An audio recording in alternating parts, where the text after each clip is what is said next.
Assalamualaikum warahmatullahi wabarakatuh. Nama saya Algo Fikredisma, NPM 1811011308, Pendidikan Agama Islam kelas D semester 6, dengan tema Musyawarah Solusi Terbaik.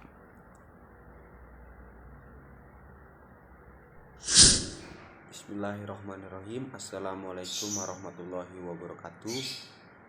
Bagaimana kabarnya semua? Ya, sebelum kita memulai pelajaran kali ini, marilah kita membaca surat Al-Fatihah terlebih dahulu. Bismillahirrahmanirrahim.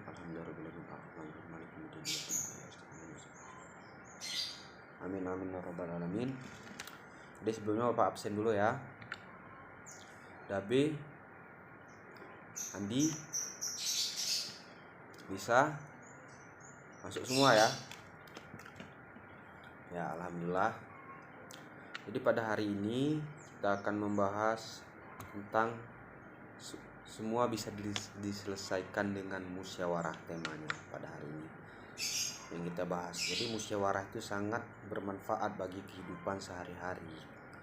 Jadi nanti Bapak akan membagikan beberapa kelompok untuk kawan-kawan yang akan Bapak kasih tema, nanti kawan-kawan diskusikan ya. Nah, jadi musyawarah ini merupakan satu di antara hal yang amat penting bagi kehidupan manusia. Bukan saja dalam kehidupan berbangsa dan bernegara, melainkan dalam kehidupan berumah tangga dan lainnya. Begitu amat pentingnya musyawarah ini ya, kawan-kawan. Nah, kata musyawarah ini berasal dari bahasa Arab, yaitu syawara, yang artinya berunding, urun rembuk atau mengajukan sesuatu. Dalam tata negara Indonesia dan kehidupan modern, musyawarah dikenal dengan sebutan syuro, rebung desa, kerapan nagari, bahkan yang paling kita kenal sekarang adalah demokrasi. Nah, jadi sedangkan dalam Kamus Besar Bahasa Indonesia, musyawarah merupakan pembahasan bersama dengan maksud mencapai keputusan atas penyelesaian masalah. Nah, musyawarah ini memiliki tujuan untuk mencapai mufakat atau persetujuan, kawan-kawan. Pada dasarnya, prinsip dan musyawarah adalah bagian dari demokrasi, sehingga saat ini sering dikatakan dengan dunia politik demokrasi. Nah, di sini ada ciri-ciri musyawarah seperti pertama ialah dilakukan berdasarkan atas kepentingan bersama. Jadi bukan kepentingan sendiri ya, untuk kepentingan bersama. Terus hasil putusan musyawarah dapat diterima dengan akal sehat dan sesuai hati nurani. Selanjutnya, pendapat yang diusulkan dalam musyawarah mudah dipahami dan tidak memberatkan anggota musyawarah. Jadi kita dapat menerima, semua yang bermusyawarah itu dapat menerima keputusan tersebut. Yang terakhir adalah mengutamakan pertimbangan moral dan bersumber dari hati nurani yang luhur. Nah, selanjutnya ada tujuan musyawarah.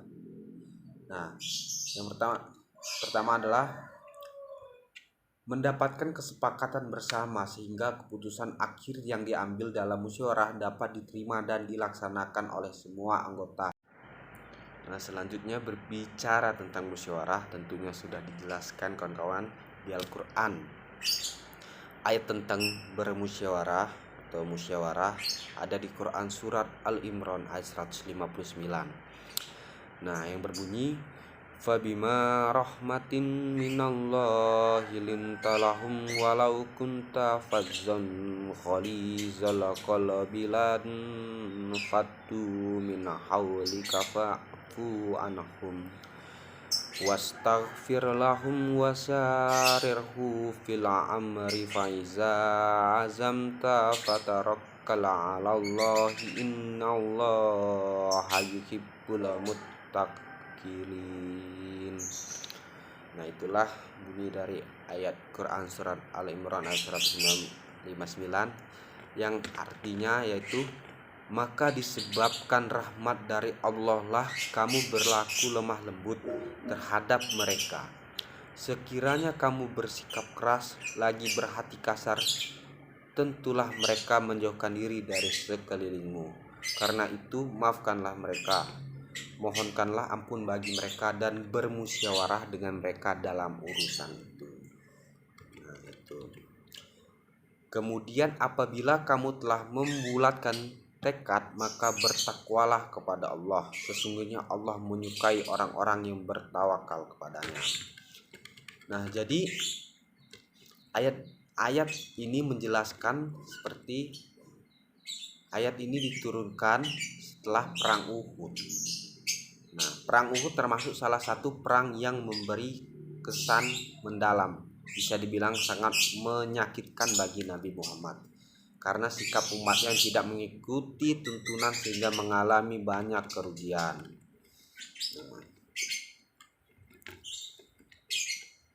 Nah, jadi perang Uhud ini memberi pelajaran penting bagi umat Islam. Strategi yang diterapkan di perang Uhud merupakan hasil dari musyawarah yang dilakukan Nabi dengan para sahabat.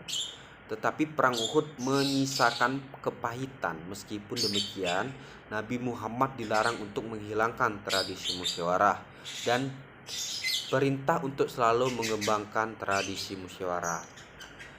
Nah, supaya musyawarah berjalan dengan lancar dan tertib, ada beberapa sikap yang harus dilakukan sesuai dengan apa yang terdapat di ayat di atas.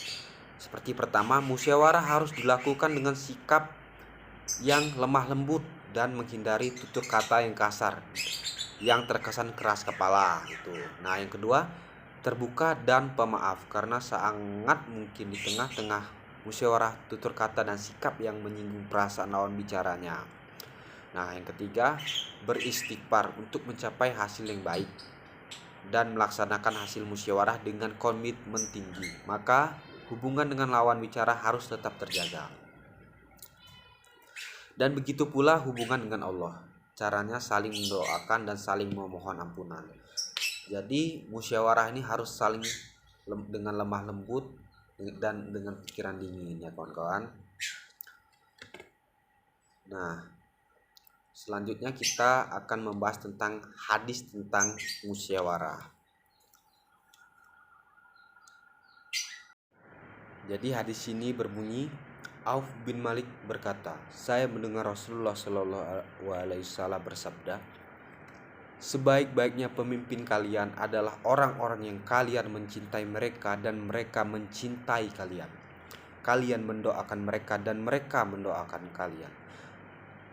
Sedangkan sejelek-jeleknya pemimpin ialah kalian membenci mereka dan mereka membenci kalian. Kalian mengutuk mereka dan mereka pun mengutuk kalian.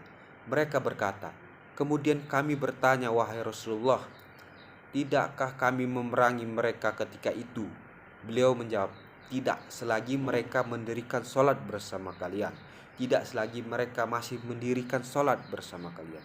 Dan barang siapa dipimpin oleh seorang pemimpin, kemudian dia melihat pemimpinnya bermaksiat kepada Allah, hendaknya ia membenci dan dari perbuatannya, dan janganlah ia melepas dari ketaatan kepadanya.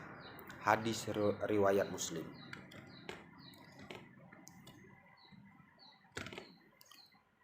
Nah, jadi hadis ini secara global berbicara tentang kriteria pemimpin yang baik dan pimpinan yang tidak baik. Pemimpin yang baik adalah pemimpin yang mencintai rakyat dan rakyatnya, dan rakyat juga mencintai pemimpinnya, kawan-kawan.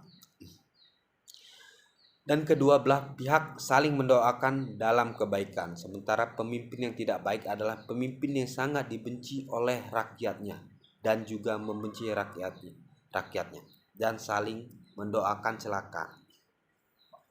Jadi berhubungan dengan tema musyawarah, maka rakyat akan senang dengan pemimpin yang mengedepankan musyawarah, terbuka untuk menerima kritik dan masukan dari semua pihak, serta berkomitmen melaksanakan kebijakan dan kesepakatan yang telah ditetapkan. Dan ini merupakan bagian terpenting dalam ajaran agama Islam. Sebagaimana yang dikatakan oleh para ulama, kawan-kawan, bahwa pemimpin harus melibatkan warga dan mempertimbangkan masukan-masukan dari mereka, baik berkaitan dengan urusan negara maupun urusan agama. Dan dalam sistem tata negara kita Indonesia ini, lembaga-lembaga tinggi negara seperti DPR dan MPR adalah representasi dari keterlibatan rakyat di dalam urusan-urusan negara, kawan-kawan. Nah, hadis lain tentang musyawarah yaitu yang berbunyi, apabila salah seorang kamu meminta bermusyawarah dengan saudaranya, maka penuhilah.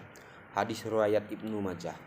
Nah, begitu pentingnya musyawarah bagi kehidupan kita, baik di lingkup keluarga bahkan sampai demokrasi terhadap masyarakat dan pemimpinnya. Nah, jadi musyawarah ini harus mengedepankan sikap yang baik, teman-teman, lemah lembut dan memaafkan kesalahan dan saling mendoakan, kawan-kawan. Jadi tidak dengan hati yang kasar, egois dan sebagainya. Kita harus saling menerima pendapat dan masukan dari orang-orang yang bermusyawarah sehingga mendapatkan hasil yang dapat diterima oleh semua anggota yang bermusyawarah. Nah, saya rasa cukup sekian pelajaran kali ini tentang tema bermusyawarah. Bapak meminta maaf kepada kalian jika ada tutur kata Bapak yang kurang jelas atau kurang dapat kalian pahami. Bapak akhiri, wallahul muwaffiq illa aqwa min thoriq. Wassalamualaikum warahmatullahi wabarakatuh.